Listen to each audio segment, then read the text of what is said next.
Hi boys and girls. This video comprises the lecture for section 9.5 entitled Alternating Series on page 631 of your book.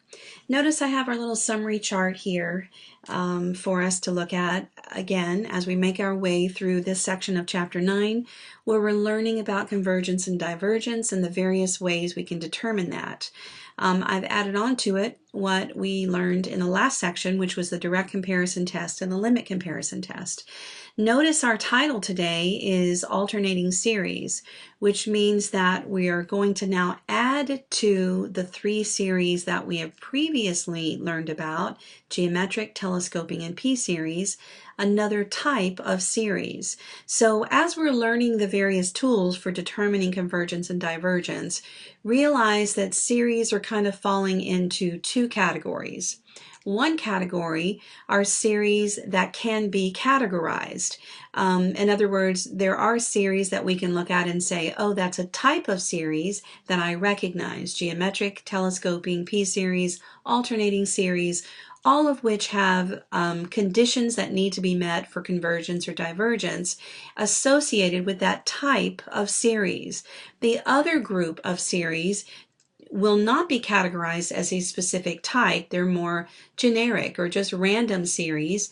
And in those cases, we have these other tests. For example, the nth term test for divergence, we have the integral test, we have the direct comparison test, the limit comparison, and when we get to section 9.6, we're going to learn two more, the last two types of tests that we're going to need here. So once again, sometimes when you're looking at a series, you can recognize it as a specific type and then use the rules or conditions that are requisite for that type. Sometimes it won't be a specific type, and in that case, you'll use the other tests that you have. So that's just sort of a summary and an introduction to what we're about to do now, which is learn about the fourth type of series that we need to learn to recognize, the alternating series. So far, most series we've seen have had positive terms. We will now study series which have both positive and negative terms. The simplest such series is an alternating series. So in other words, this isn't the only kind of series that has both positive and negative terms, but an alternating series will have positive, then negative, then positive, then negative, each term alternating in sign. Or maybe it'll have negative, then positive, but definitely each subsequent term would alternate in sign. For example, this geometric series where the ratio is -1/2 can also be written as an alternating series.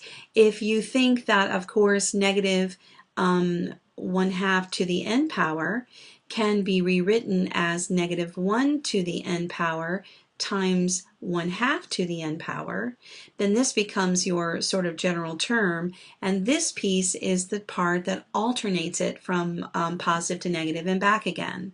Here are the first general terms just to see what it kind of looks like, but this is an alternating geometric series with r equaling -1/2.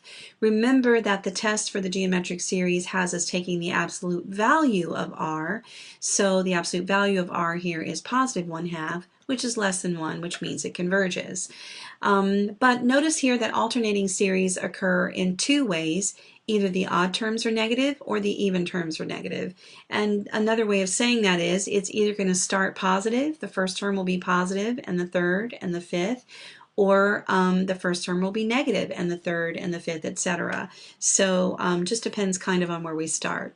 Now let's look at the theorem which defines the alternating series test. We have, these are two ways that alternating series can be written, and to be honest with you, there are others. You could have -1 to the n-1 power. You could have -1 to the I don't know, n times n-1 power. The point being that this piece right here is the alternating piece, and then the rest of it is the a sub n, or the general term. So once we recognize that it's an alternating series, it will converge if the following two conditions are met. First of all, we need to determine that the limit as n approaches infinity of the nth term equals 0.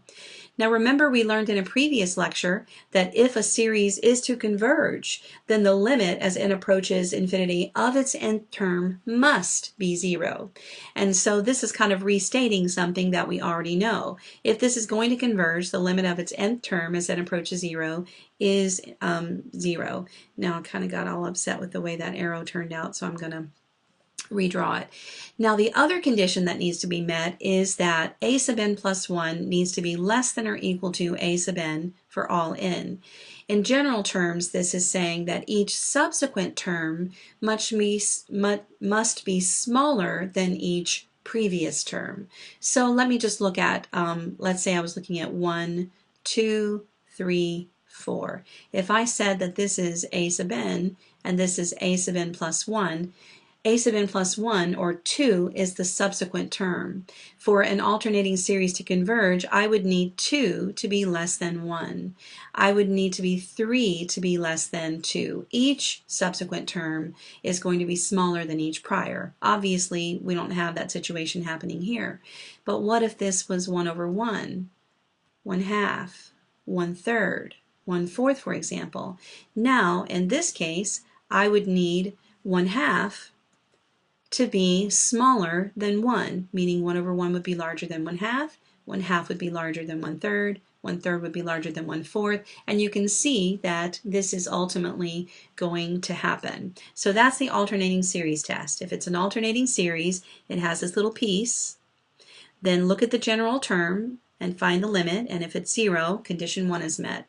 Second condition would need to be that as you examine the terms, each subsequent term needs to be smaller than each previous term. The terms need to be getting smaller all the way down the line. Now let's see this in action. Using the alternating series test, let's determine the convergence or divergence of this series. Now, this is the alternating piece, as I said. Therefore, 1 over n is the a sub n term that we're going to examine.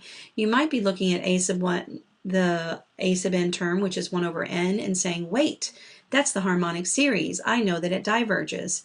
It diverges without the alternating piece. However, let's see what happens with the alternating piece. We have to use the alternating series test to determine this. So remember, the first condition is we need to see if the limit as n approaches infinity of the nth general term, 1 over n, is equal to 0. That's the question on the table. And as you can see, once you plug in infinity, you do get 0. So check for the first condition being met. Now the second condition is that every a sub n plus 1 has to be less than or equal to every a sub n. So if I look at 1 over n plus 1, it needs to be less than or equal to every 1 over n. Well, we can see that this is going to be true for this series, and this is a simple one to see that happening, because when the denominator is larger, the fraction is smaller. So essentially, we're looking at 1 over 1, 1 over 2, this is the series I was referring to before, 1 over 3, 1 over 4. Each subsequent term, since the denominator is getting larger, is actually a smaller fraction, meaning that the largest term is the first one, and everyone after that gets sequentially smaller. So the second condition is met. Therefore, by the alternating series test, this series converges. Now, notice that I have mentioned that the series in this example is called the alternating harmonic series. And so, as I said, we recognize this as the harmonic series, which diverges when it's not alternating, interestingly enough. But when it's alternating, it converges. All right, let's look at another one. Here we have, let's look at this nth general term. Let me rewrite it because I want to pull out the piece that is the part that alternates each term, and then I will know what the nth general term is. So let's rewrite this as n over, we'll put -1 to the n minus 1, and then -2 to the n minus 1. Of course, I can do that. I'm just basically pulling out the negative. I didn't really even need for it to be in the denominator. I can pull this out as just the negative piece, -1 to the n minus 1, which leaves n over, oh shoot, I pulled out the negative, so that's a positive, 2 to the n minus 1, okay? So this identifies, once I've pulled out the part that alternates the sequence of the series, then this is the general term a sub n. So sometimes it's already written that way. Sometimes it's written as negative 1 to the n plus 1, and then you have your little general term over here. Sometimes you have to pull out the negative, which is the part that alternates it, so that you can identify what the general term is. Now that we see what it is, let's apply, since this is an alternating series, let's apply the two conditions of the alternating series test, which is first, we need to take the limit as, I don't really mean to put a b there, we need to take the limit as n approaches infinity of our general term, which is n over 2 to the n minus 1. When I put infinity in, I get infinity over infinity, an indeterminate form, which calls out for the use of, that's right, L'Hopital's rule. So if I take the derivative of the numerator, I get 1. If I take the derivative of the denominator, if you don't remember how to do exponential functions with bases other than e, it's natural log of 2 to the n minus 1. Now, go back and study that. Now let's take the limit as n approaches infinity of this. As we plug infinity in here, we now have 1 over infinity, which of course gives us 0. So check on the first condition of the alternating series test being met. The second condition, and I think this calls for change in colors, is to make sure that each subsequent term is smaller than the first. So essentially, since our a sub 1 term is n over 2 to the n minus 1, or a sub n term, sorry, we would need our a sub n plus 1 term, which would be n plus 1 over 2 to the n minus 1 plus 1 is 2 to the n, to be smaller than or equal to the a sub n term. Now for this one, I'm just going to start listing some terms so that I can get an idea. Obviously I can't list them out to infinity, but sometimes it's just kind of easier to, let's look at some terms. When I put 1 in, I get 1 over 2 to the 1 minus 1. So my first term is 1 over 2 to the 0, which is 1. My second term, 2 over 2 to the 2 minus 1 is 2 over 2. So this is also 1. My third term is 3 over 2 to the 3 minus 1, which is 2 squared, 3/4. My fourth term is 4 over 2 cubed, which is 8, 4/8, which is 1/2. My fifth term is 5 over 2 to the 4th, 5/16. And then I get 6 over 32, I believe, 2 to the 5th power, 6 over 32. Okay, now what I need to happen is for a sub n to be larger than or equal to each subsequent term. Now this is the same. Don't be dismayed by that, because notice it can be greater than or equal. And then 1 is greater than or equal to 3/4. 3/4 is greater than or equal to 4/8. 4/8 is greater than or equal to, etc., etc., etc. So by just examination of the first several terms of the sequence, I can say that yes, this second condition is met. Therefore, this series by the alternating series test does converge. Okay.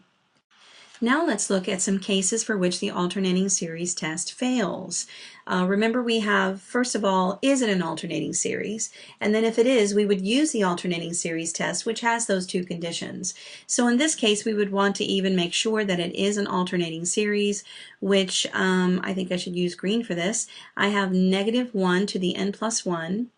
And then I'm looking at n plus 1 over n as the a sub n term here. And I'm going to say, yes, this is an alternating series because each term switches from positive to negative or vice versa. So the first condition is, will the limit as n approaches infinity of n plus 1 over n be 0? That's the question on the table. Well, notice this denominator is a monomial, so let's rewrite this as the limit as n approaches infinity of 1 plus 1 over n. Well, when we put put infinity in for n here, this gives us 1 plus 0, which is 1. That's not 0, boys and girls. So, interestingly enough, this fails the first condition of the alternating series test, which means we can't use the alternating series test to determine convergence or divergence.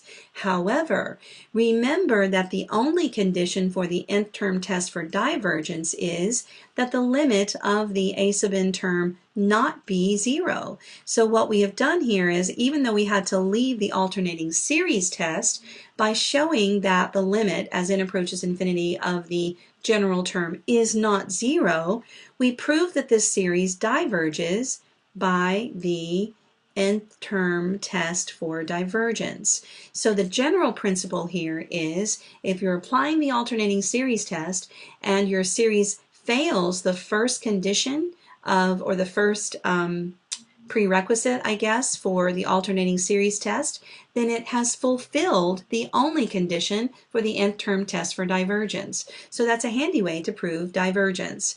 So there you have it. Now let's look at this other one here. In this case, I'm just going to examine the terms of the series to see if it meets the second condition. Notice we have 2 over 1, 1 over 1, 2 over 2, 1 over 2, 2 over 3, and 1 over 3, etc. Let's just look at those. And remember that this is your a sub n term, this is your a sub n plus 1 term. So when we're fulfilling this inequality, a sub n plus 1 has to be less than or equal to a sub n. That really is saying that a sub n has to be greater than or equal to each subsequent a sub n plus 1. So that means the first term has to be the largest and every single one after it has to be smaller than the previous. So let's see if that's true. 2 over 1 is definitely greater than or equal to 1 over 1. 1 is greater than or equal to 2 over 2 is 1. 2 over 2 is greater than or equal to 1/2. But 1/2, boys and girls, is not greater than or equal to 2/3. So this fails the second condition of the alternating series test. Now this doesn't necessarily mean that this diverges. It just means that even though this is an alternating series, we are not going to be able to use the alternating series test. Okay. The next thing we're going to talk about is a remainder. For the first time, we're going to look at the remainder of a sum, I guess, when we have an actual convergent alternating series. So we've already shown that it's alternating, that it's convergent. The partial sum, S sub n, can be a useful approximation for the actual sum of the series. The error involved, arrows, since I didn't circle the R, involved in using the sum is approximately equal to the partial sum is the remainder, R sub n, which is found by subtracting the actual sum, or the partial sum, from the actual sum.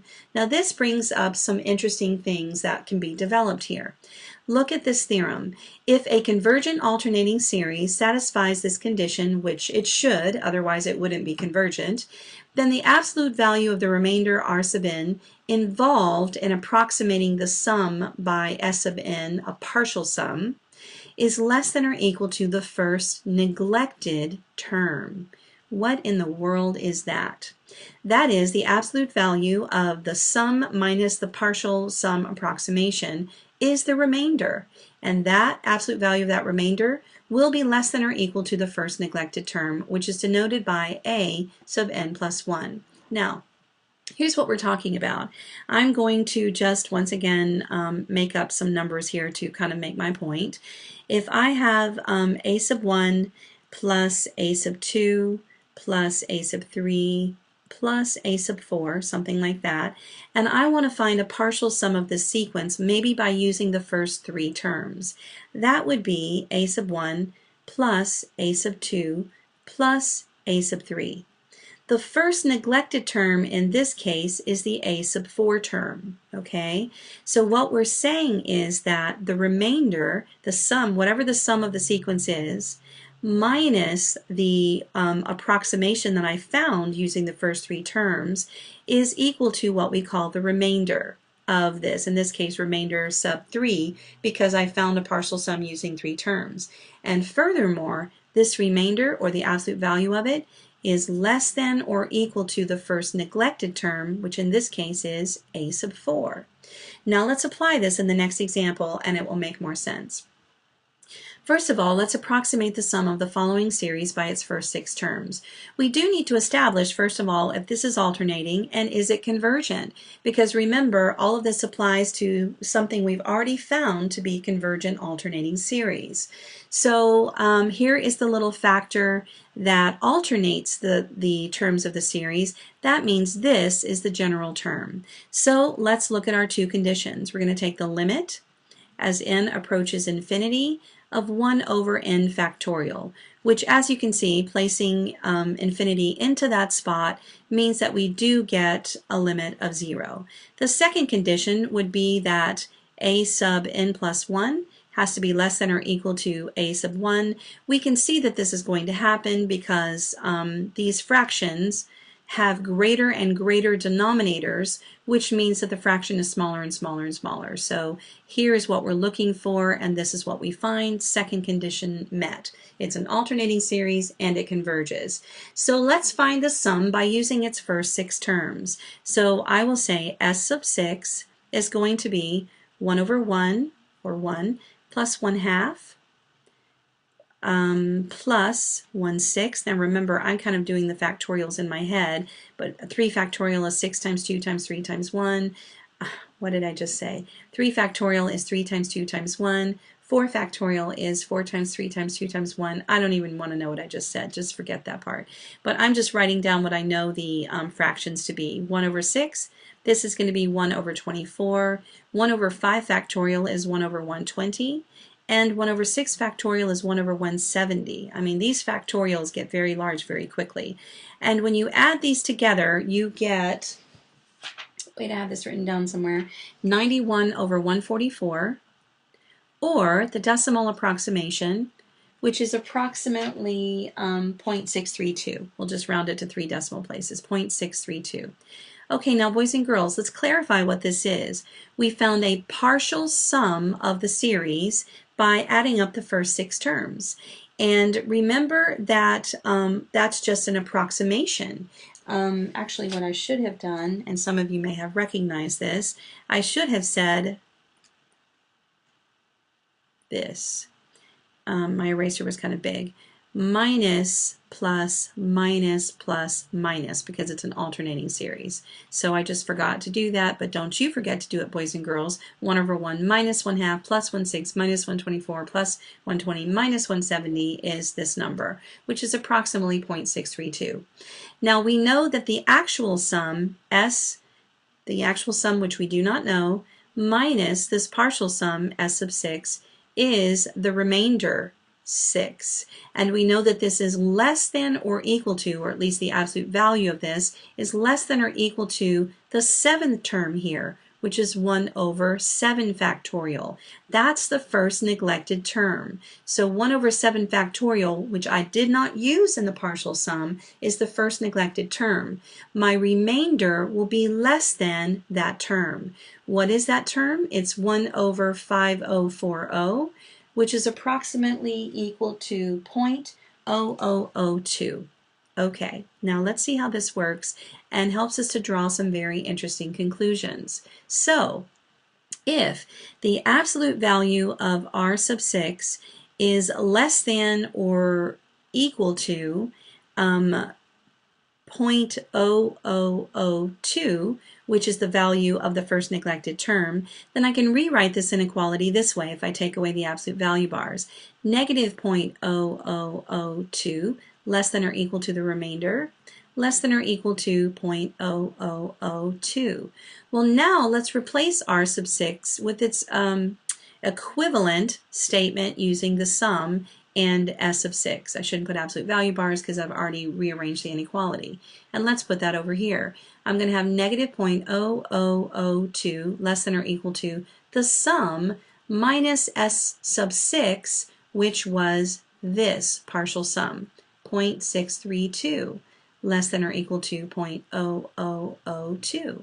Now let's add this 0.632 to all 3 places to isolate 0.632, sorry, plus 0.632 to isolate S. The actual sum of the series then is between 0.63174 and 0.63214.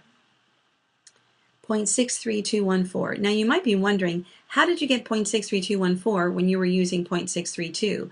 Well, I rounded the sum, but what they were actually using is 0.63194 all the way through. 0.63194. If you're putting that into those places, then these decimals make sense. But let's not let that distract us from what we've discovered. Even though we don't know what the actual sum of this series is, we have a range of values that it must be between by finding a partial sum, in this case using 6 terms, and then using the first neglected term to quantify what the remainder is, setting up this inequality and allowed us to give us a range of values between which the sum has to occur. And that's pretty darn exciting because look, these are close. So we are really, really close to knowing what the sum of that series is. I find that extremely exciting. The last topic we're going to discuss is something called absolute and conditional convergence. Occasionally, a series may have both positive and negative terms and not be an alternating series. For example, this series, we have sine of n over n squared, which these are the first few terms. It does change signs, but not every term alternates in sign. Even if you don't know what the values of sine 1, 2, 3 are, let's just draw a little sine curve here and get an idea of what we're seeing. We know that this is pi, which is approximately 3. So let's say this is sine of 1, sine of 2, sine of 3, and then maybe sine of 4, sine of 5, sine of 6. So we would have 3 positive terms and 3 negative terms, and I don't know if it would continue to be 3 and 3 or whatever. The point being that we have positive and negative terms, but not alternating each term. Now, one way to obtain some information about the convergence of this series is to investigate the convergence of a very close series, the absolute value of this series. And by direct comparison, you will be able to tell something about your original series. So, notice that if we look at the absolute value of sine n over n squared, we can say that since sine of n, or at least the absolute value of it, is less than or equal to 1, always. Why? Because we know that the amplitude of sine is 1 and negative 1. The largest y values you're ever going to have are positive 1 and negative 1. So if we take the absolute value of those y values, we know that it's always going to be less than or equal to 1. So by direct comparison to this series, we can determine if this is convergent or divergent. So we're using the direct comparison test. Our series here and this series, which is known to converge. Why? Because it's a p-series where p is equal to 2. And when p is greater than 1, we know that the p-series converges. So, since this converges, if we can show that term for term our sequence or our series is less, then our series must also converge. That's my fax machine, just don't even worry about it. But boys and girls, since we know that sine n is less than or equal to 1, then that does mean that each of these terms would be less than each of these terms. Therefore, by the direct comparison test, this series converges. Now remember, that wasn't our original series. Our original series didn't have the absolute value bars, but this theorem tells us this. If the series absolute value of a sub n converges, then the series non-absolute value converges. So by the fact that we were able to say that this series converges using this absolute convergence test, we have now said that this series converges as well. So that's another handy little tool for us to use. Let's continue our discussion of absolute and conditional convergence. The converse of this previous theorem is not true. For example, the alternating series does converge, we showed earlier in this lecture, by the alternating series test. Yet the harmonic series itself, in other words, the absolute value of this series, which is just the 1 over n series, diverges. This type of convergence is called conditional. So what we had here was our original series converged, but the absolute value of it diverged. That means that our original series has what's called conditional convergence. So here are the two definitions that we need to know of absolute and conditional convergence. If our original series, our original series is absolutely convergent if its absolute value series converges as well. However, our original series is conditionally convergent if the original one converges, but the absolute value one diverges. So that's the situation that we had here. The alternating harmonic series converges, but the harmonic series, which is the absolute value of the alternating harmonic series, diverges. Therefore, the alternating harmonic series is conditionally convergent, not absolutely convergent. Okay, let's see how this works. We have example 5 on page 635 says, determine whether each of the series is convergent or divergent, and classify any convergent series as absolutely or conditionally convergent. This should be fun, because now we're not just saying whether or not it's convergent, we're going to further apply the rules of absolute and conditional convergence as well. Let's take our first series, and I'm just going to take out now the piece that makes it alternate, and then look at the nth term, which is n factorial over 2 to the n. And then we have our first little terms. This takes me over to our sidebar little point here. Something that we need to memorize is that if we have some sort of exponential function in the numerator and a factorial in the denominator, the limit as n approaches infinity is 0. Okay, so that would mean we're good to go. But if the reverse is true, if our factorial is in the numerator and our exponential function is in the denominator, then the limit diverges. And so you would say it was equal to infinity. And this is why this works. Because the factorial is getting larger much more quickly than the exponential, and I'll demonstrate that by putting a few terms. Let's say I just had 2 to the n power over n factorial. The first few terms we would have 2 over 1, because 1 factorial is 1. Then we would have 4 over 2. Then we would have 2 cubed, which is 8, over 6. Then we would have 2 to the 4th power, which is 16, over 4 factorial, which is 24. And then the 5th would be 32 over 120. The 6th term would be 64 over 720. So look at these terms, boys and girls. This was bigger than that one, which was bigger than this one, or actually, I'm sorry, the numerator was bigger than the denominator, bigger than the denominator, bigger than the denominator, but then the denominator started being larger and really larger, really faster. So this is kind of like a little infinity over a big infinity. This guy is going to infinity much more quickly than this is. So believe it or not, this is kind of like a 0, strangely enough, because our infinity in the denominator is much fatter or larger or faster than the infinity in the numerator. Now the converse is when we would have the big fat infinity over the little tiny infinity, and that is going to be infinity. So if the factorial quantities in the numerator diverge. And that's actually what we have here, boys and girls. So when we were trying to use the first condition for the alternating series test, which was to show that the limit as n approaches infinity of n factorial over 2 to the n was 0, we actually showed that it was infinity, that it diverges. So remember, failing the first condition of the alternating series test is fulfilling the only condition for the nth term test for divergence. So we prove that this series diverges by the nth term test for divergence once it failed the first condition for the alternating series test. Done with that problem. Now let's look at letter B. Once again, let's take out the 1 to the n so that we can see, the part that alternates our terms, which is negative 1 to the n, so that we can see exactly what we're looking at here, which is 1 over n to the 1/2. Now, without the alternating piece, we can see that this is a p-series. But we can't just say, oh, this is a p-series, let's talk about it. Not when it's alternating. We have to use the alternating series test. So let's see.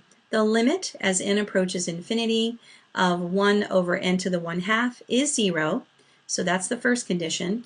Then what we also need to show is that subsequent terms are going to be smaller than the previous one. So let's list a few terms. We'll have 1 over square root of 1, which is 1. Then we're going to have 1 over the square root of 2. We'll have 1 over the square root of 3. We'll have 1 over the square root of 4. Now you can see that the denominators are getting larger, which means the fraction is getting smaller. So the first term is the largest, and each subsequent one gets smaller and smaller, which fulfills the condition for convergence using the alternating series test. So we can say converge by AST, right? Now, let's test to see if it's absolutely convergent or conditionally convergent. We're now going to look at the absolute value of this series, which means we don't use now this piece, we just use the 1 over n to the 1/2, which is a p-series, and since the p is 1/2, which is less than 1, diverges, okay? So this means that our original series was conditionally convergent.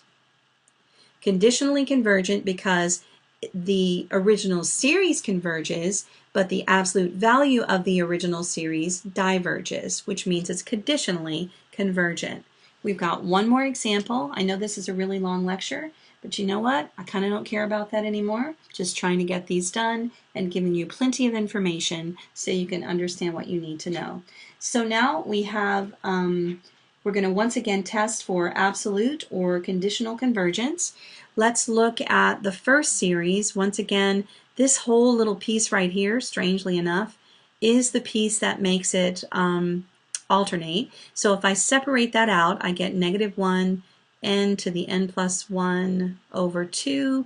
Regardless, that's just the piece that makes it alternate. So my a sub n term is really 1 over 3 to the n. This is a geometric series without this. But we can't look at that yet. We have to use the alternating series test since we have an alternating series.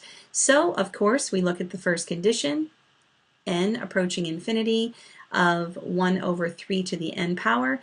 Yes, it is equal to 0. Secondly, we need to say that each subsequent term is smaller than the previous. The easiest thing to do here would probably be just to look at the terms. Oh, wait a second. This isn't an alternating series. Back up. Back up. It is a series that changes signs, but it is not an alternating series, boys and girls. So what we do when it's not an alternating series, but the terms do change signs, is we look at the absolute value. Oops, that's an eraser. We look at the absolute value of this to see if it converges. Remember, if the absolute value converges, then the original series converges. So as I do look at the absolute value, I'll look at it down here, I have 1 over 3 to the n. Again, taking out the part that changes the sign occasionally. Let's see if this converges. If it does, then that means the original series converges. So since this is a geometric series, which is 1 over 3 to the n power, where r, or the absolute value of r is 1/3, and that is less than 1, then this converges because of just the conditions of a geometric series, right? Therefore, since this converges, the original series converges. And it converges absolutely, okay? So once we show that, absolutely, boys and girls, I'll abbreviate that ABS. So now let's go ahead and look at the second series, which is an alternating series, negative, positive. I should have checked that here. We are going to once again, let's change colors so we can see that I'm doing a different problem. Take out the part that alternates each term and then identify what the general term is. Natural log of n plus over 1 over natural log of n plus 1. Now, since it's an alternating series, we're going to use the alternating series test to determine whether it's convergent or divergent. So let's see if the limit as n approaches infinity of 1 over natural log of n plus 1 is 0. Well, you can see that it is going to be 0 when I put infinity in here. 1 over infinity is 0. That's check. Now the next thing that we need to do is examine each of these terms and see if subsequent ones are getting smaller. But once again, you can see that they are, because we have 1 over natural log of 2, 1 over natural log of 3, 1 over natural log of 4, etc. This is the largest, and then each subsequent one gets smaller. So this series converges by the alternating series test. I'll just put AST here. Now, let's determine whether or not it's absolutely or conditionally convergent. To do that, we have to look at just the absolute value of 1 over the natural log of, actually, the absolute value, I should have just left my, here, I'll do it this way. The absolute value of, how about green, of this whole series. The absolute value of this whole series, which basically takes out that factor. And see if the series 1 over natural log of n plus 1 converges. Now, here we have a little bit of a conundrum. It's so easy when we know it's a geometric series or a p-series or an alternating or a telescoping series, but as you can see, this falls into the category of just a random generic series. It doesn't fit one of our 4 that we know. So we might run through nth test term for divergence. We already know that that's not going to happen since we've already looked at the limit of the nth term. We might think about the integral test, but would we really want to try to integrate this? I don't think so. Then we learned the direct comparison test, the limit comparison test. Let's try the direct comparison test. Let's compare it to a series that we know diverges, which is the harmonic series, right? This guy diverges. So if we can show that term for term, this is bigger than this one, if this guy diverges and he's bigger, then he must also diverge. So what you would do then is show that term for term, this series is greater than this one. It turns out that that's true. So it diverges by using the direct comparison test. Now what this means for our original series, since it did converge here, but the absolute value of it diverged, then our original series is conditionally convergent, not absolutely convergent. Okay? I hope that last little part wasn't too confusing. Of course, boys and girls, I've assigned you a few select problems hand-picked, and I hope math is also an integral part of your life. And we'll go over these in class on Monday. So far you have a lecture and an assignment for 9.4 and 9.5. 9.6 is to come, and that will probably be later this evening. God bless you, and good afternoon.